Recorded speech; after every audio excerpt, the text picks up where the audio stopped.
years ago, I fell in love with the mission of this organization. And 10 months ago, I joined the team full-time. That's when I got to meet the rest of our staff, our clients, and so many of you are generous supporters. It is a privilege every day to work with who I believe are the savviest, the smartest, most creative attorneys in our movement. And it is a privilege every day to get to know our clients.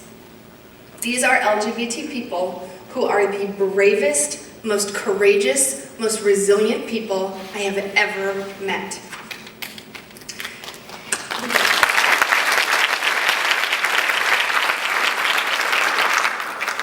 We're here tonight to celebrate. We are here tonight to reconnect.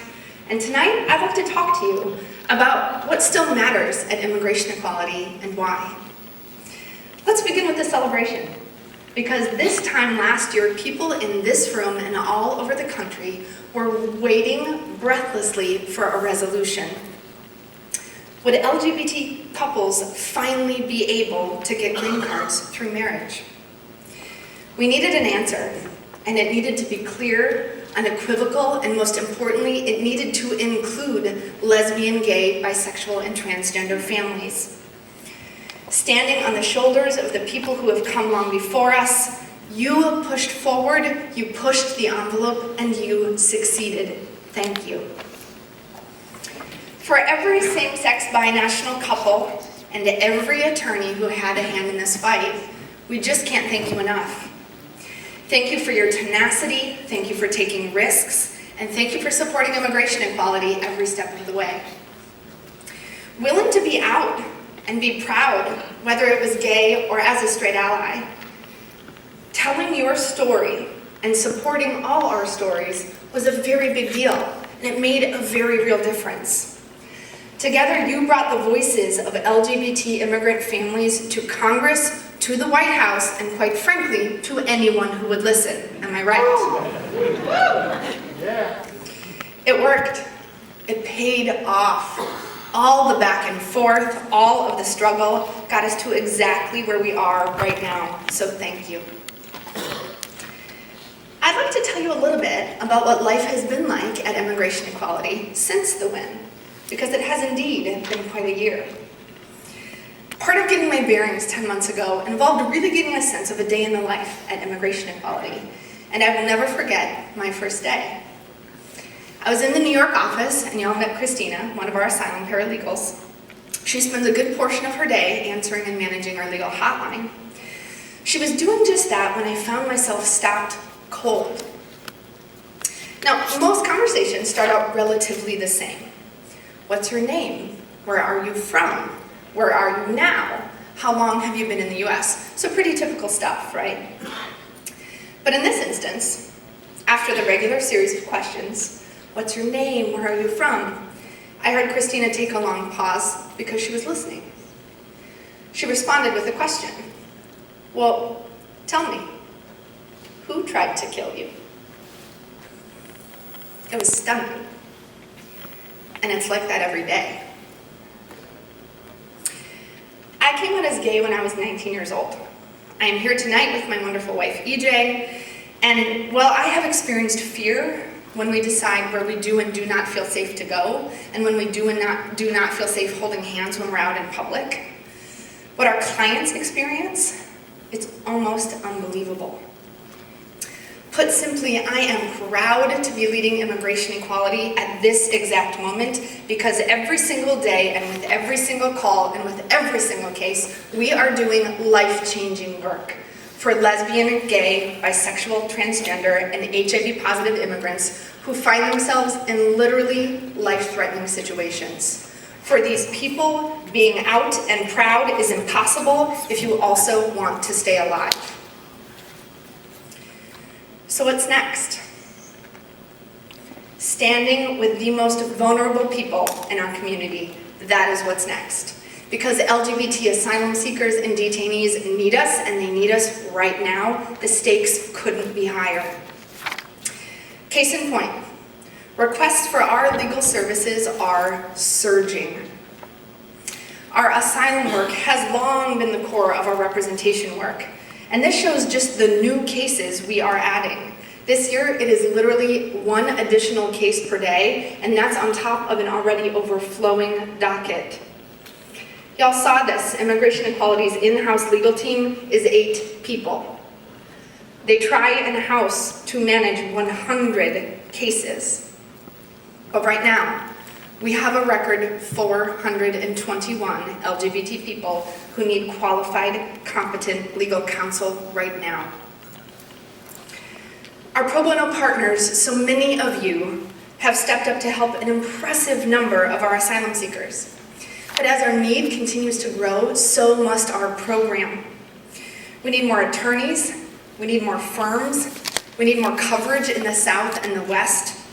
We have got together to ensure that no LGBT person is sent back to a place where they fear persecution or torture. Our network has to grow, and this must be the promise that we make to our community this year.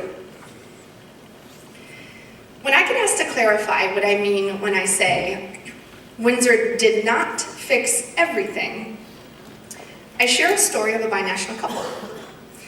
2 men in South Texas. They're living in a tiny town called Mission, right on the border. They called us late last year for help. These 2 men were in love. Their lives were intertwined, and they dreamed of a beautiful future together. They grew up actually not very far apart, just on either side of the border. One half of the couple had overstayed his visa, so he was now undocumented and at risk of being deported. His family is not at all happy that he is gay. Now, if this couple could legally marry, like so many of you in this theater tonight, they could file their I-130 and be on the path to a secure life together. But here's the thing. We couldn't figure out how to get them married. Iowa, roughly 1,000 miles north, was the closest state for them to legally marry back in November. We reached out to local organizations. We even coordinated places for them to sleep along the drive. We got all the information about ID requirements and marriage license fees for a marriage license in Iowa. We even found the most gay-friendly county and clerk in Des Moines to make sure that they would be treated well when they arrived. But because they lived in a town within 100 miles of the border, there were a ton of interior checkpoints. Let me be clear, this is not the checkpoint at the border. This is checkpoints inside the state of Texas. So we looked at highways, and we looked at service roads. The checkpoints were everywhere. They couldn't get out. The foreign national half of the couple was terrified, truly petrified at the prospect of being a gay man who, if stopped at a checkpoint, could get thrown in immigration detention. They're horror stories. And both men are Latino, so they are really clear with us that the chances of them getting pulled over while driving together were high. The plan felt risky, and of course it was their decision. After thinking very carefully about all of their options, the undocumented half of the couple simply did not feel he could survive a stay in detention if they got caught at a checkpoint. So ultimately, with no work authorization and no way to get legally married, he felt forced to self-deport and now faces a 10-year bar. He can't come back to the US for at least a decade. It was heartbreaking. And that's now. That's months after Windsor. Race, class, border wars, detention, and access to marriage are still tearing LGBT families apart. Now, in the face of all this intensity, I want to tell you that I love being part of this organization because immigration equality has a history of achieving seemingly impossible things. When patterns, policies, and practices are hurting LGBT immigrant families, we build a strategy. We head to decision makers, and we work to do something about it. The HIV travel ban is gone. DOMA is dead, and binational couples are in the midst of reuniting. In this room, we are not a group of people who tires or backs down from a fight. This is a by any means necessary type of crowd, I can tell. Whether the smart solution of the hour is UAFA, or the repeal of DOMA, or CIR, we know that we're going to continue to need to be nimble, strategic, and flexible. It's what immigration equality is good at. In fact, it's what we're known for. Because our mission is clear. And we know that, especially in Washington, D.C., that there is more than one path to get across the finish line. And we are not people who quit until we win. Right now, even after Windsor, we have hard work in front of us. Because comprehensive immigration reform is nowhere near a reality for LGBT families, or most families, just yet.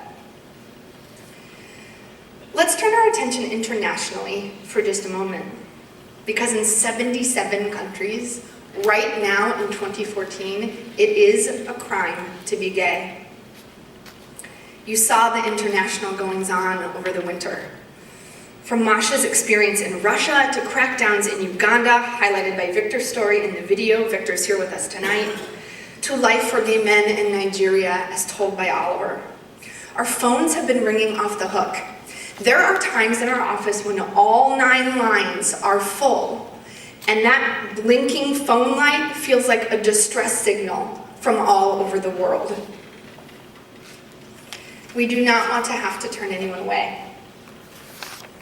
We do not want to have to turn anyone away because the consequences are simply too grave. What we have learned over 20 years of doing this is what's going on for our LGBT immigrants and families and where they grew up and what they experienced.